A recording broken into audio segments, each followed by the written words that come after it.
Then there was a meeting with Trump and Zelensky right after the call with Putin. And according to the Financial Times, that didn't go too well. So apparently there was a shouting match. Well, at least Trump was shouting from the report, tossing Ukraine's maps aside and saying he was sick of seeing the front line, trying to force Zelensky to accept the deal. I think Financial Times had one source for that story, if I remember correctly. Do you know who that source is, and what are your thoughts? European sources again. I think we're seeing a trend, Mario. I think the Europeans, with the Financial Times article, well, definitely the Europeans are talking. Definitely there are European sources. Why? That are talking to the media. Okay, so that's obvious. And I think why this one motivation? Though? I think this one's a little bit Trump different. In a bad way? Yeah, well, I think this one's a little bit different in that, okay, so the Washington Post one was a phone call. So there was no one there other than Trump's staff and perhaps staff that was briefed on the call afterwards.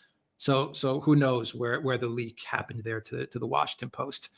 But in the instance of the meeting between Trump and Zelensky, the leak could have come from White House staff once again, but it also could have come from Zelensky staff. Okay, so Ukraine was in D.C. Now we know that Zelensky, right after the call, spoke with the Europeans. We know that people in his staff, right after the call, spoke with the Europeans. We have that document. I mean, the Europeans have said right after the meeting, the Ukraine officials, they called us.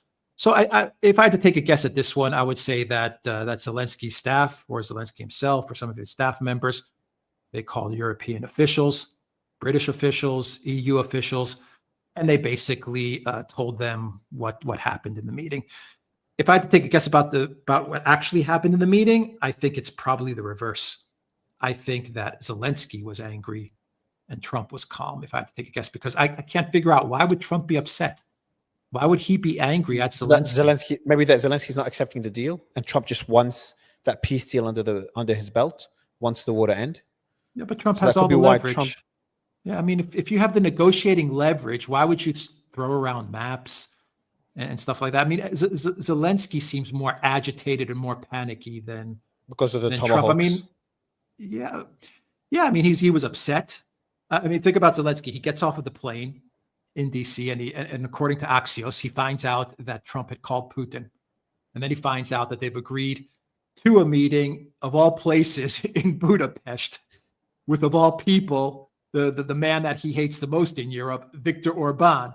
So he finds all this stuff out as he lands in DC, and then the news starts coming in that you're not going to get anything. You're not going to get the Tomahawks. None of this is going to go down. I believe with the press conference, they didn't even allow Zelensky to have a proper press conference in the White House. He had to do it outside of the White House in front of the fence. He was speaking to the media. Trump was ridiculing him a bit in the White House. You know, that's a beautiful suit. Zelensky, what do you think about a bridge between Alaska and Russia? Trump was poking in a fun way, but that's Trump's style, right? I think that Zelensky was traveling to the United States thinking one thing: I'm going to get the Tomahawks, I'm going to get money, I'm going to get weapons. Trump is 100% with us now. We've turned him to our side. Us and the Europeans, we've done a great job in getting him 100% with us. He's frustrated with Putin. He's angry with Putin. And then he lands in DC and finds out everything has just been flip-flopped, reversed. Of course, it could reverse back again too, right? I mean, exactly. We don't know. Yeah, I remember when we had it. We did a show when that Trump Truth post came out about, hey, Ukraine can take back all territory and even beyond Ukraine. Do you remember that post? So, I mean, you can obviously pivot really quickly. But I think flip back as we're doing the show. We don't know, right? You can flip back as we're doing. Do you think Zelensky would accept a deal? Would he accept to give up Donetsk? No, I don't think he'll accept any deal. I really don't. I don't think the Europeans will accept any deal. Any deal. I don't think they'll accept anything.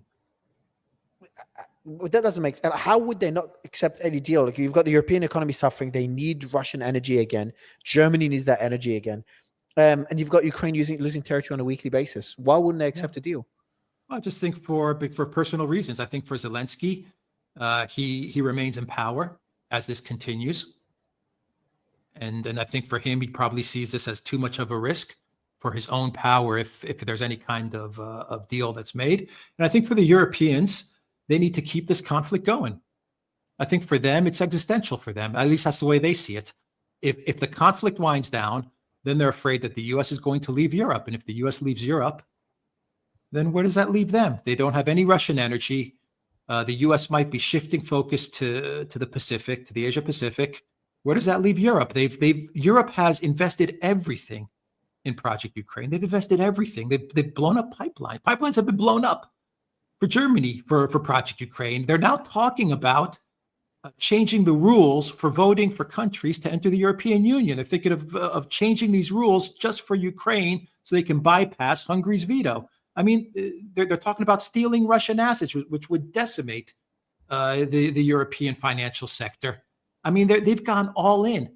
And so for them to have a negotiated settlement come out of Ukraine and to have the United States say, okay, we're done with Ukraine, we've got our deal, now we can focus on Iran, we can focus on China, we can focus on Venezuela, whatever. I think for the Europeans, that would be a disaster for them. For the leadership, not for the people. I'm saying for the leadership, the people in power, right? But wouldn't Europe also be worried with all the drone incursions happening from Russia? The Europeans are just not prepared for a potential conflict with Russia or the risks of a conflict with Russia. They're trying to build that new Iron Dome that's focused for drones, like a firewall for drones. But that would take 2-3 years to be ready, if at all. So considering those circumstances, doesn't it seem like it's the risk outweighs the benefits for this war continuing for Europe? Their economy is struggling. Ukraine's losing territory. If this offers on the table, I don't think they could. The only better option they could be looking at is essentially what Zelensky is asking for, and that's freezing the current line, the current front lines. So not giving up Donetsk and Russia not giving up any territory, Zaporizhia, Kherson, assuming this is true. But I just don't see the incentive there for Europe to continue the war. Zelensky personally, I don't know how much of, who does he really make the shots though? Is he the one, based on what happened in Istanbul, didn't seem like he was the one calling the shots. Look, I think as time goes by, the more this drags on, the more power is concentrated into Zelensky. Yeah, I mean, maybe you say into the person Zelensky, but into the office of Zelensky. You see it. You can see more of the far right ultra nationalist forces are now getting more integrated into the Zelensky regime, into the military, and it makes sense. The more Ukraine collapses or gets closer to collapse, the more power is going to be sucked into the center, because the last thing that all of these forces want, say it's the Azov, say it's the Europeans, NATO, Zelensky's administration, or the people around Zelensky, they're going to be saying to themselves, you know what, the last thing that we need now is some sort of a coup or some sort of removal of the figurehead, because if that happens, then the collapse is going to happen within 24 hours. I mean, they might have been able to remove Zelensky with Zelensky or someone else, say 6 months ago or a year ago. But now as the collapse gets closer and closer, no one's going to take the risk of trying to do a power swap in Kiev. And so I think what we're going to see is Zelensky go after the media more, centralize the media, centralize the power more. And when I mean Zelensky, I mean the office of Zelensky. He's just sitting in the chair, but it doesn't matter. It's around him.